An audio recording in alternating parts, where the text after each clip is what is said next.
بسم اللہ الرحمن الرحیم اعوذ باللہ من الشیطان الرجیم بسم اللہ الرحمن الرحیم وَأَنَّ سَعْيَهُ سَوْفَ يُرَى، اور اس کی سعی و کوشش عن قریب دیکھی جائے گی۔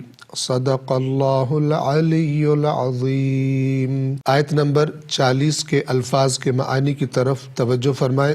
پہلا حرف ہے واو یعنی اور، ان یہ کہ، جیسے ان اپنے سے بعد میں آنے والی بات کی تاکید کرنے کے لیے، اس پر زور دینے کے لیے کہ یہ بات اہم بات ہے، ان جس طرح استعمال ہوتا ہے اسی طرح ان میں فقط یہ کہ کا معنی نہیں ہے بلکہ تاکید کا معنی بھی موجود ہوتا ہے۔ وَأَنَّ اور یہ کہ، سَعْيَهُ دو حصوں پر مشتمل ہے، پہلا ہے سعی اور دوسرا ہے ہو کا بعض جگہوں پر معنی ہوتا ہے وہ، اور بعض جگہوں پر معنی ہوتا ہے اس کا یا اس کی۔ سعیہ یعنی اس کی سعی، اس کی کوشش۔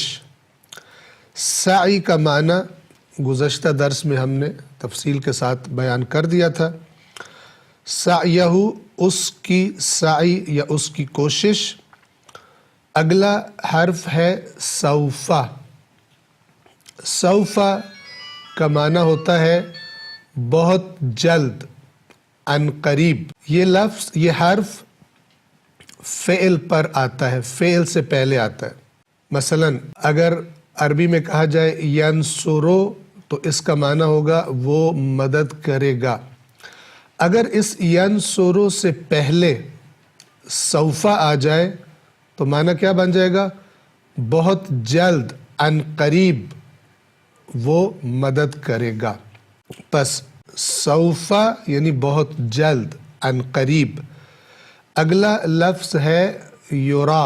یرا کے بنیادی حروف را، حمزہ اور یا ہے۔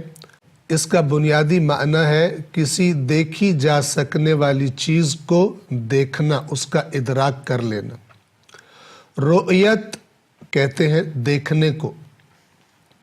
البتہ را، حمزہ اور یا لفظ رؤیت فقط ظاہری آنکھوں سے دیکھنے کے لیے استعمال نہیں ہوتا، بلکہ وہ چیزیں کہ جو انسان اپنی اندر کی آنکھ سے، اپنی بصیرت سے، اپنی عقل سے جن کا ادراک کرتا ہے اور سمجھتا ہے، اس کے لیے بھی، اس سمجھ کے لیے بھی رؤیت کا لفظ استعمال ہوتا ہے۔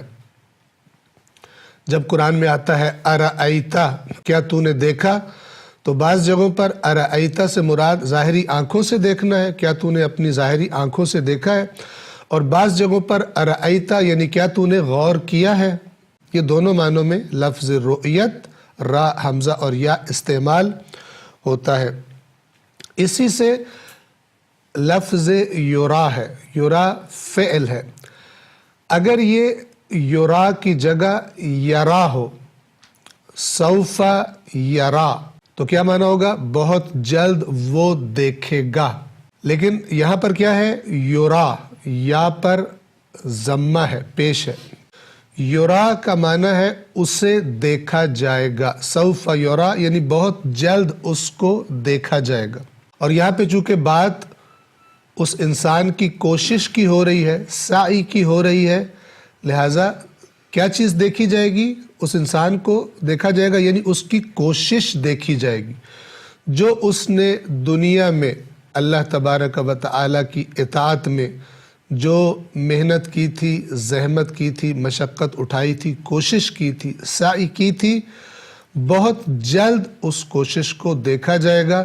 اور ظاہر ہے دیکھا جائے گا تو اگلی آیت میں بتایا کہ اس کو پوری اس کی کوشش کی جزا دی جائے گی۔ آیت نمبر 40 کے الفاظ کے معانی مکمل ہوئے، اس کے ترجمے کی تکرار کرتے ہیں۔ وَأَنَّ سَعْيَهُ سَوْفَ يُرَى، اور اس کی کوشش۔ ہم نے ترجمے میں یہ کہ کا لفظ چھوڑ دیا ہے۔ انا کا اگر ہم ترجمہ لے کے آئے تو، اور یہ کہ اس کی سعی و کوشش ان قریب دیکھی جائے گی، یا اس کی سعی و کوشش کو ان قریب بہت جلد دیکھا جائے گا۔ آیت نمبر 41 اگلے درس میں بیان کریں گے۔ والسلام علیکم ورحمۃ اللہ وبرکاتہ۔